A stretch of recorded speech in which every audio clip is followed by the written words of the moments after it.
Good morning. It's Gano Storytelling Time. Diba? Meron po mag-ama mga kababayan. Ang hanap buhay po nila ay mga isda. Isang gabi, pumalawat po sila. At good news kasi tuwan-tuwa sila kasi napakarami nilang huling isda.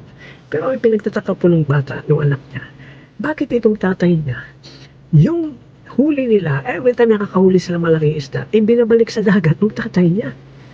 Noong una, hinayaan niya lang. Pero bandang huli, hindi siya nakatiis. Sabi niya doon sa tatay niya, Tay, bakit yung huli nating malaking isda, binabalik mo sa dagat? Sayang naman.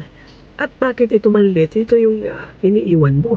Di ba dapat yung maliliit, yun yung ibabalik natin sa dagat para lumaki. At yung malalaki, yun yung uwi natin. Alam mo, babayan, napapainin yung tatay niya. Medyo natatawa, sabay tapik ng sana. Anak, alam mo, kaya mo naman ibinabalik yung huli nating malaking isda. At yung maliliit, yun yung iniiwan ko para iuwi natin. Kasi tingnan mo, hindi mo ba naalala, yung kawali natin sa bahay, maliit. Yung iba sa atin natutuwa, akala natin biro lang. Pero may aral doon sa kwento. Yung aral doon, lahat tayo mga kababayan ay merong malaking pangarap sa buhay natin, sa pamilya natin. Pero bakit hindi natin naabot ito? Hindi pa rin natin na-enjoy ito.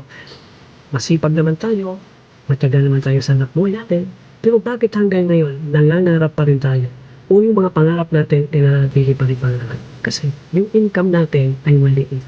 Kaya hayaan nyo kami na tulungan namin kayo o turuan namin kayo ng isang sistema na yung income mo maliit ay dagdagan po natin para lumaki. Nang sa ganun, ang pangarap mong malaki ay iyong unti-unting mabili. Okay? Ano pang hinihintay nyo mga kababayan?